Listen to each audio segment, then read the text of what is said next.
মানে সহকারী প্রকৌশলী বা সমমান পদে নিয়োগের ক্ষেত্রে সবাইকে সমানভাবে প্রতিযোগিতামূলক পরীক্ষায় অংশগ্রহণ করতে হবে এবং ন্যূনতম শিক্ষাগত যোগ্যতা হবে বিএসসি ইঞ্জিনিয়ারিং ডিগ্রি। কোনো প্রকার কোটা কিংবা অন্য কোনো নামে সমমান পদ তৈরি করে পদোন্নতির সুযোগ দেওয়া যাবে না। 2 নম্বর, 10ম গ্রেড উপসহকারী প্রকৌশলী বা সমমান পদে ডিপ্লোমাদের জন্য বরাদ্দকৃত 100% কোটা বাতিল করতে হবে। এ পদের ন্যূনতম যোগ্যতা হবে ডিপ্লোমা ইন ইঞ্জিনিয়ারিং, তবে উচ্চতর যোগ্যতা সম্পন্ন বিএসসি বা এমএসসি ডিগ্রিধারীরাও আবেদন করার সুযোগ পাবেন। 3 নম্বর, ইঞ্জিনিয়ারিং পদবীর ব্যবহার শুধুমাত্র বিএসসি ইঞ্জিনিয়ারিং ডিগ্রিধারী প্রকৌশলীরাই নামের আগে ইঞ্জিনিয়ারিং পদবী ব্যবহার করতে পারবেন।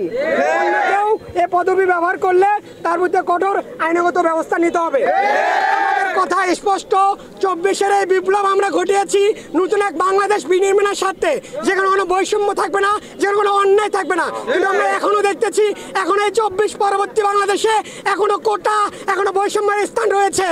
আমাদের আজকের এই আন্দোলন সেই বৈষম্যের বিরুদ্ধে, সেই অন্যায়ের বিরুদ্ধে। ওর বিরুদ্ধে দাবি আদায়ের জন্য এসেছি। আমরা আসলে 24-এ যে বিপ্লব অর্জন করেছি সেটার ধারাবাহিকতায় আমরা এখানে আজ এসেছি, যেন ডিপ্লোমা এবং বিএসসি ইঞ্জিনিয়ারদের মধ্যে কোনো তফাৎ না থাকে, সেই বৈষম্য যেন না থাকে, আর সেজন্য আমরা এই দাবি আদায়ের জন্য এখানে এসেছি। হ্যাঁ, এর আগেও এই বিষয়ে আন্দোলন হচ্ছে, তবে আমরা এর যৌক্তিক ফলাফল পাইনি। হচ্ছে ট্রিপলি খাতটা হচ্ছে এমন একটা, মানে ইঞ্জিনিয়ারিং সেক্টরটা আছে এমন একটা সেক্টর যে সেক্টরে কখনো ডক্টর দিয়ে অথবা অন্যান্য যে ডিপার্টমেন্ট থেকে আসে সে সেক্টর দিয়ে কিন্তু এই ঘাটতিটা পূরণ করা যায় না। তো আমাদের বর্তমানে যে সমস্যা হচ্ছে, আমরা যখন দেখতেছি যে 1980-র পর থেকে যে একের পর এক কিন্তু মানে ইঞ্জিনিয়ারদের প্রতি বৈষম্য করা হচ্ছে। সেই বৈষম্যটা এরকম যে যারা ডিপ্লোমা পড়ে তারা কিন্তু আমাদের 100% 10ম গ্রেডটা নিয়ে রাখছে এবং 9ম গ্রেডের ক্ষেত্রে তাদের প্রমোশন হারটা বেশি। আলটিমেটলি যেটা দেখা যাচ্ছে, মানে আপনারা দেখতে পাচ্ছেন গত যে বিসিএস ছিল 300 আসনের মধ্যে 156 জনের সেখানে ইঞ্জিনিয়ার ছিল।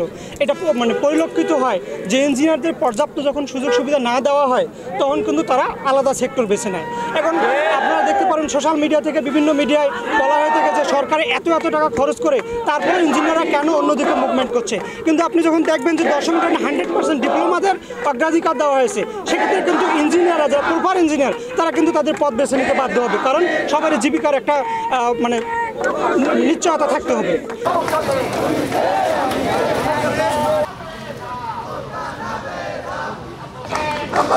প্রকৌশলী